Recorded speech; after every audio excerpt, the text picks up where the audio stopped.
berharap mendapatkan atensi dari pimpinan kepolisian, karena aku ngerasa sebagai korban penipuan 10 miliar itu kasus aku kayak ngambang, gak ketemu jalan keluar gitu. Pastinya aku sebagai korban kecewa. Dan aku berharap semoga aku mendapatkan atensi, semoga kasusnya bisa cepat selesai, tersangka Steven bisa segera ditangkap supaya dia bisa bertanggung jawab atas kejahatannya, dan semoga hal-hal kayak gini bisa bikin orang kapok dan nggak terjadi lagi. Sampai saat ini belum. Setahu aku sih tersangka Steven ini sudah dipanggil BAP berkali-kali tapi selalu mangkir. Dan setelah naik statusnya jadi tersangka, sempat kemarin keluar surat daftar pencarian orang, sampai juga surat red notice. Karena kan setahu tersangka itu berada di luar negeri. Tapi sejauh itu nggak ada penangkapan atau progres yang lain gitu. Kalau dari teman-temannya atau dari kuasa hukumnya tersangka Steven ini, Steven itu berada di Singapura. Tapi aku sendiri nggak pernah bertemu atau memastikan Steven berada di Singapura gitu. Dan kalaupun kuasa hukumnya selalu bilang mau jalan damai, tapi nggak pernah ada tindak lanjutnya gitu. Nggak ada sampai hari ini, nggak ada kayak penawaran apa-apa gitu. Jadi aku juga bingung. Terakhir itu yang pas aku post fotonya presiden, iya, itu update-nya keluar surat DPO dan surat red notice gitu. Tapi setelah itu tidak ada tindak lanjut lagi. Karena ini sebenarnya prosesnya udah 1,5 tahun.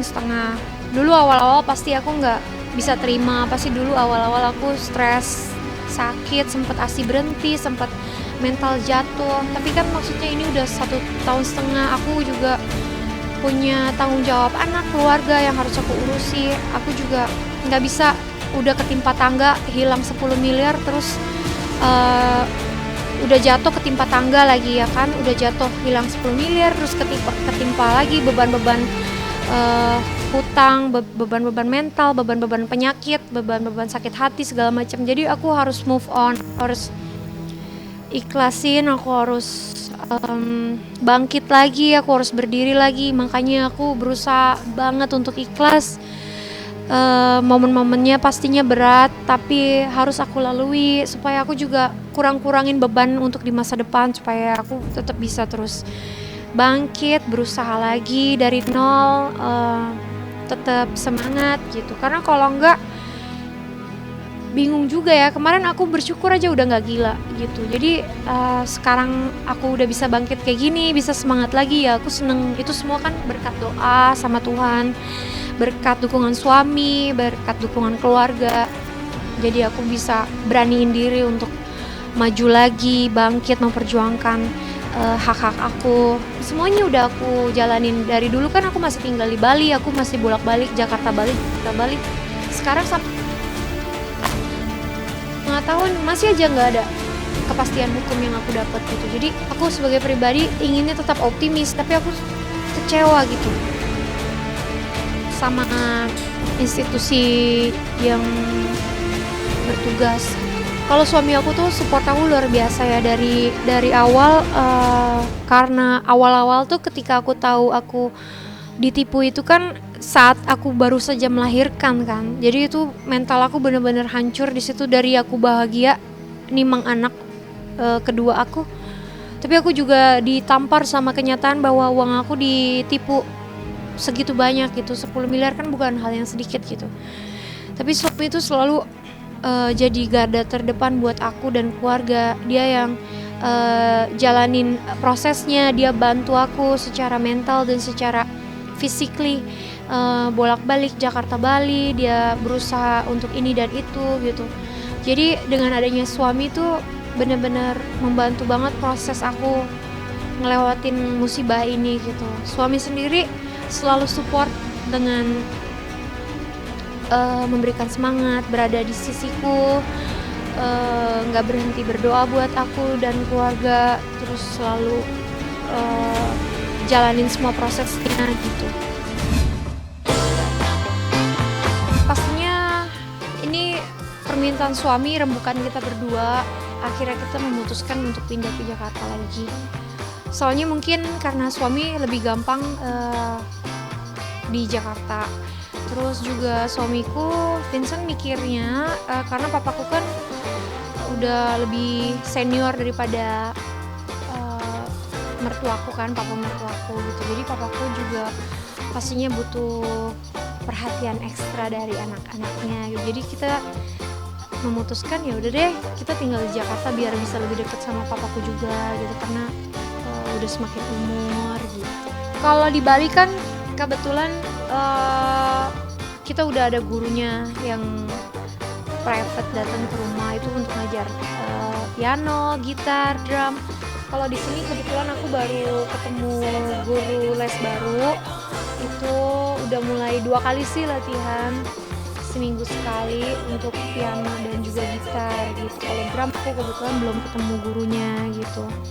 Sebenarnya El Barak juga udah ditawarin sih sama Yamaha untuk ikut les di sana gitu, tapi mungkin belum waktunya, belum sempet gitu karena kita baru pindah, jadi masih pencocokan juga. Aku pengennya anak bisa nyaman dulu di sini, baru nanti kalau udah nyaman, udah ada ritmenya, baru kita mulai sibuk lagi gitu.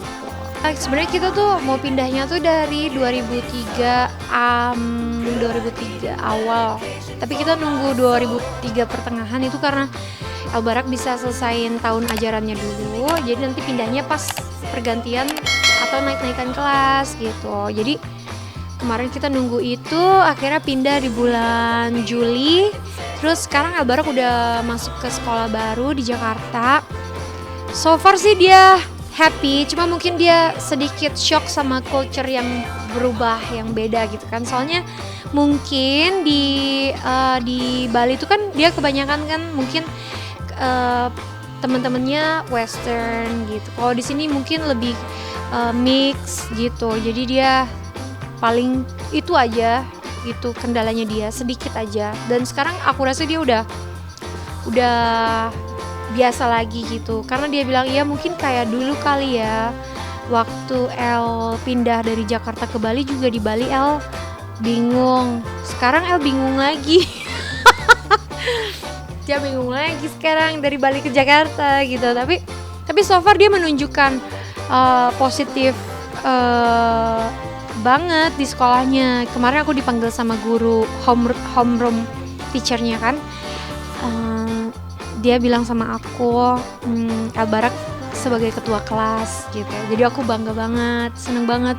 Maksudnya kan baru sekolah baru masuk, tapi dia udah diangkat, diberikan kepercayaan buat jadi ketua kelas gitu. Jadi aku bangga banget, seneng. Terus juga kemarin baru masuk email El terpilih jadi pemain sepak bola sekolah gitu, untuk ngelawan tim sepak bola sekolah lain gitu. Seneng banget aku karena El bisa main bareng sama anak kelas 5 dan kelas 6, karena yang terpilih di kelas 4 cuma 3 orang termasuk El Barak gitu. Itu juga aku seneng. Terus sebentar lagi juga dia mau ngikut lomba matematika seluruh sekolah gitu kan.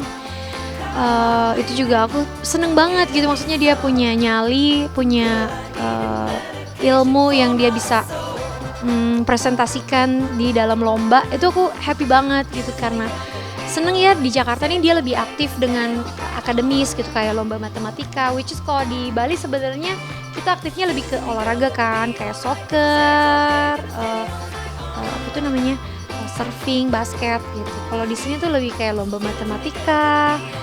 Terus ya tetap sih soccer juga, tapi maksudnya seneng lah gitu, banyak peningkatan buat akademisnya El Barak. Enggak, sama sekali enggak kayak gitu. Dia kayak cerita aja, kayak cerita biasa aja gitu, sambil lalu lalang gitu, kayak enggak, kayak juga bukan yang kayak mama ini tuh talk to you like face to face, enggak gitu, kayak sambil ngobrol aja, kayak aku baru mau antar dia sekolah, kita ngobrol di perjalanan, kayak gitu aja gitu.